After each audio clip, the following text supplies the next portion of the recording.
बहुत से बच्चों को वर्ड प्रॉब्लम में बहुत दिक्कत आती है, तो प्रॉब्लम को दूर करने के लिए हम लोग जो अपने चैनल पर वर्ड प्रॉब्लम और बेसिक क्वेश्चन के कंसेप्ट को ला रहे हैं, उसका आज डे 3 है। इसमें हम लोग कुछ word problems and basic question को सॉल्व करेंगे। ठीक है, तो सब देखते हैं। सबसे पहला क्वेश्चन क्या है? सबसे पहला क्वेश्चन है, a shopkeeper sold 40 notebook in a one day. ठीक है, he sold 50 notebook next day. If the cost of one notebook is 12, how much did he earn in all? ठीक है, तो सबसे पहले क्वेश्चन को मैंने रीड किया। ठीक है, अब इसका मतलब समझते हैं, फिर इसको सॉल्व करेंगे। तो क्वेश्चन में बोला जा रहा है कि एक शॉपकीपर है जो कि 40 नोटबुक जो है एक दिन में उसे सोल्ड करता है, बेचता है। ठीक है, ही सोल्ड 50 नोटबुक नेक्स्ट डे, और अगले दिन वो 50 नोटबुक सोल्ड करता है, बेचता है। ठीक है, इफ द कॉस्ट ऑफ, अगर एक नोटबुक का जो कॉस्ट है वो 12 रुपीज है, तो उसने पहले दिन जो 40 नोटबुक सोल्ड किया और दूसरे दिन 50 नोटबुक सोल्ड किया, तो उसको उसने कितने पैसे अर्न किए वो हमसे पूछा जा रहा है। तो सब इसको सॉल्व करने का जो सबसे पहला स्टेप क्या होगा कि हम लोग क्या करेंगे, सबसे पहले लिखेंगे कि टोटल उसने कितने नोटबुक सोल्ड किए। तो यहाँ पे क्या लिखेंगे, फर्स्ट स्टेप हमारा क्या होगा कि टोटल नोटबुक। ठीक है, total notebook, total notebook sold. ठीक है, सोल्ड, तो टोटल नोटबुक कितने सोल्ड हुए? 40 नोटबुक वन डे में, तो यहाँ पे लिखेंगे 40, और नेक्स्ट डे कितने हुए? तो 50। तो 40 प्लस 50 इज इक्वल टू कितना हो जाएगा? 90। टोटल कितने नोटबुक सोल्ड हुए? 90 हुए। अब एक नोटबुक का कितना कॉस्ट है वो देख लेते हैं। ठीक है, तो cost of one notebook, one notebook, one notebook कितना है? कॉस्ट 12 रुपीज है। तो हमें क्या फाइंड करना है कि उसने टोटल कितने अर्न किए, वन डे में 40 नोटबुक सोल्ड करके और दूसरे डे में 50 नोटबुक सोल्ड करके उसने कितने अर्न किए। तो लिखेंगे यहाँ पे क्या हमें फाइंड करना है, हमें फाइंड करना है टोटल, टोटल अर्न उसका फाइंड करना। तो हम यहाँ पे लिखेंगे कैलकुलेट, कैलकुलेट, यहाँ पे लिखते हैं टोटल अर्निंग, टोटल अर्निंग,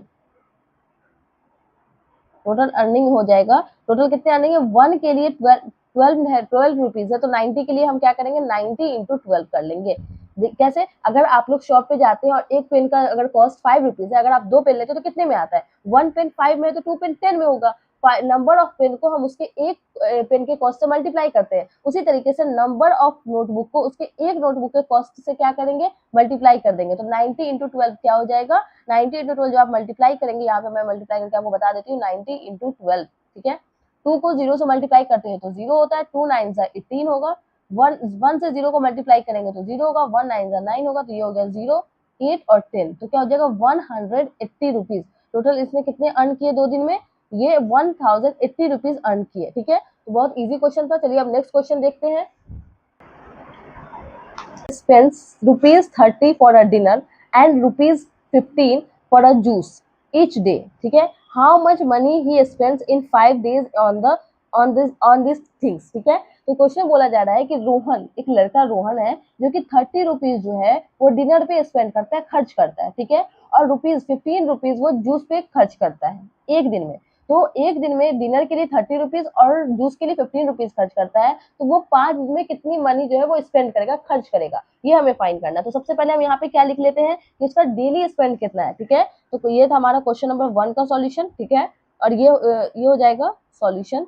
ठीक है, और ये हो जाएगा हमारा क्वेश्चन नंबर 2 का सॉल्यूशन। तो यहाँ पे हम क्या फाइंड करेंगे सबसे पहले कि वो डेली कितना स्पेंड करता है। ठीक है, डेली, डिनर के लिए 30 एंड जूस के लिए 15, तो यहाँ पे हम लिखेंगे daily spend, daily spend, daily spending इसका क्या होता है? 30 रुपीज तो हो जाता है डिनर के लिए और 15 रुपीज हो जाता है किसके लिए? जूस के लिए। ये हो गया किसके लिए? डिनर,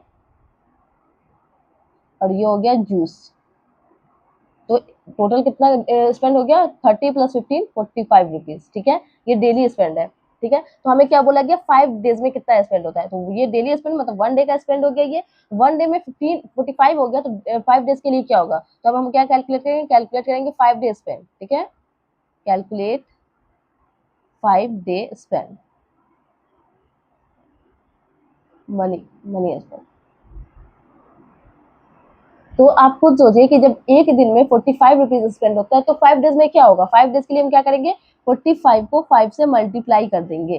ठीक है, ठीक है ना, 45 को 5 से मल्टीप्लाई करेंगे तो क्या हो जाएगा? यहाँ मल्टीप्लाई करके चेक कर लेते हैं। ठीक है, 45 इंटू 5, 5 5 जा 25, तो 5 यहाँ, 2 इधर, 5 4 जा 20, और 20 में जब हम 2 ऐड करेंगे तो क्या हो जाएगा? 22 हो जाएगा। तो कितना रुपीज स्पेंड हो रहा है 5 डेज में? 225 रुपीज, ठीक है, ये स्पेंड हो रहा है 5 डेज में, ठीक है। तो यहाँ पे आंसर हमारा क्या हो जाएगा, आंसर हो जाएगा he spends rupees 225 in 5 days, ठीक है। तो इस क्वेश्चन का आंसर हो जाएगा 225। चलिए नेक्स्ट क्वेश्चन देखते हैं। नेक्स्ट क्वेश्चन क्या है, नेक्स्ट क्वेश्चन में गिवन है इन और ये क्वेश्चन जो सेकंड आपको यहाँ पर दिख नहीं होगा, ये यहाँ पे है कि ₹15 ये स्पेंड करता है जूस में, ठीक है। नेक्स्ट क्वेश्चन है, क्वेश्चन नंबर थर्ड है, in a bouquet there are 7 roses, 8 marigold, in 9 bouquet how many flowers are there. इस क्वेश्चन बोला जा रहा है कि एक बुके है जिसमें क्या 7 जो है वो रोजेस है, रोज के फ्लावर है, और 8 जो है मैरीगोल्ड के हैं। तो अगर 9 बुके होंगे तो उसमें कितने फ्लावर होंगे, how many flowers are there. Total flowers पूछ रहा है, ये नहीं पूछा कि रोज के कितने होंगे या मैरीगोल्ड के कितने होंगे, नहीं, टोटल कितने फ्लावर्स होंगे ये हमसे पूछे जा रहे हैं इस क्वेश्चन में। चलिए क्वेश्चन नंबर थर्ड को सॉल्व करते हैं। इसके लिए सबसे पहले हम क्या करते हैं कि एक बुके में कितने फ्लावर है टोटल वो फाइंड कर लेंगे, उसके बाद हम लोग क्या करेंगे, 9 बुके को हम लोग उस फ्लावर से मल्टीप्लाई कर देंगे, ठीक है। तो चलिए यहाँ पे फाइंड करते हैं। सॉल्यूशन है हमारा क्वेश्चन नंबर थर्ड का, ठीक है। क्वेश्चन नंबर थर्ड का हमारा सॉल्यूशन है, तो total flower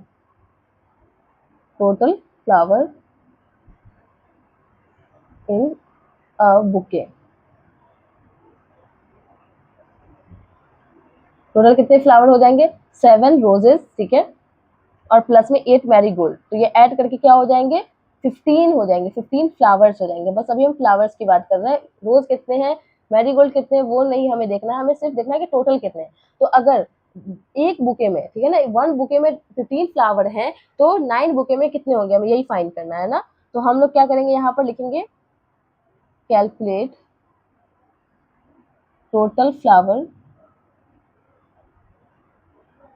in 9 bouquet. 9 flower, कितने फ्लावर हैं 9 बुके में वो हमें फाइंड करना है। तो उसके लिए हम क्या करेंगे, 1 बुके में कितने फ्लावर है 15, तो हम लिखेंगे 15, और वन बुके में 15 फ्लावर है, इसको हम क्या किससे मल्टीप्लाई कर देंगे, 9 से। इसलिए कि 1 बुके में अगर 15 है तो 9 बुके में क्या हो जाएंगे, 9 इंटू 15 हो जाएंगे, ठीक है वाला है। जब भी हमें एक का पता होता है और उससे ज्यादा का पता करना होता है तो हम क्या करेंगे, मल्टीप्लाई करेंगे, ठीक है। एक से ज्यादा का पता करना होता है और एक की वैल्यू हमें पता होती है तो क्या करते हैं, मल्टीप्लाई करते हैं। तो यहाँ पे भी हम क्या करेंगे, मल्टीप्लाई करेंगे। तो 15 को जब हम 9 से मल्टीप्लाई करेंगे तो क्या हो जाएगा, 135 हो जाएगा। तो क्या हो जाएगा, यहाँ पे हो जाएगा देयर आर, लिखेंगे there are 135 flowers in total, मतलब टोटल हो गया किसमें, 9 बुके में कितने फ्लावर हो जाएंगे, 135 फ्लावर्स हो जाएंगे। तो आपको पता है कि इस मल्टीप्लाई कब कब करते हैं, जब एक का हमें पता होता है और उससे ज्यादा का निकालना होता है तो हम मल्टीप्लाई करते हैं, और जब हमें ज्यादा का पता होता है, 3 4 की वैल्यू पता होती है और हमें एक का फाइंड करना होगा तो हमेशा हम डिवाइड करेंगे। ये कंसेप्ट आप हमेशा याद रखें, ठीक है। एक से हम अगर ज्यादा का निकालते हैं, एक से एक्स्ट्रा निकालते हैं तो मल्टीप्लाई करते हैं, और एक्स्ट्रा हमें पता होता है 3 4 की वैल्यू कभी पता होती है और एक का निकालना होता है तो डिवाइड करते हैं, ये हमेशा याद रखिएगा, ठीक है। चलिए नेक्स्ट क्वेश्चन सॉल्व करते हैं, क्वेश्चन नंबर 4। क्वेश्चन नंबर 4 में है, अब यहाँ पे हमारा वर्ड प्रॉब्लम कंप्लीट होता है और नेक्स्ट हमारा बेसिक सिंप्लीफाई करने वाला क्वेश्चन है, ठीक है। तो यहाँ पे क्वेश्चन नंबर 4 में है, find the value of expression. यहाँ पे एक एक्सप्रेशन गिवन है, इसकी वैल्यू फाइंड करनी है। 48 डिवाइड 6 इंटू मल्टीप्लाई, यहाँ पे ये मल्टीप्लाई है, 6 मल्टीप्लाई 3 प्लस 5 माइनस 9 इज, ये एक्सप्रेशन हमें गिवन है और इसको हमें सॉल्व करके वैल्यू बतानी है, ठीक है। तो चलिए क्वेश्चन नंबर 4 को सॉल्व करते हैं। क्वेश्चन नंबर 4 का सॉल्यूशन, क्या एक्सप्रेशन गिवन था वो नोट कर लेते हैं सबसे पहले। 48 डिवाइड 6 इंटू 3 प्लस 5 9 माइनस 9, ये एक्सप्रेशन हमें गिवन है क्वेश्चन नंबर 4 में, ठीक है, और इसे हमें सिंप्लीफाई करना है। तो जब भी इस तरीके का क्वेश्चन है तो आपको एक कंसेप्ट याद रखना है, कौन सा, बोर्ड मास का कंसेप्ट, बोर्ड मास, ठीक है। बोर्ड मास का कंसेप्ट क्या याद रखना है कि सबसे पहले जब भी ऐसा एक्सप्रेशन आया तो हमें किस चीज का, यहाँ पे डिवाइड भी है, मल्टीप्लाई भी है, प्लस भी है, माइनस भी है, हम किसका काम पहले करें, तो इसके लिए बोर्ड मास का यूज करेंगे। सबसे पहले हमें किसका काम करना होता है, बोर्ड मास के अकॉर्डिंग ब्रैकेट का काम करना होता है। किसका, ब्रैकेट का काम, जैसे हो गया हमारा राउंड ब्रैकेट हो गया, ठीक है।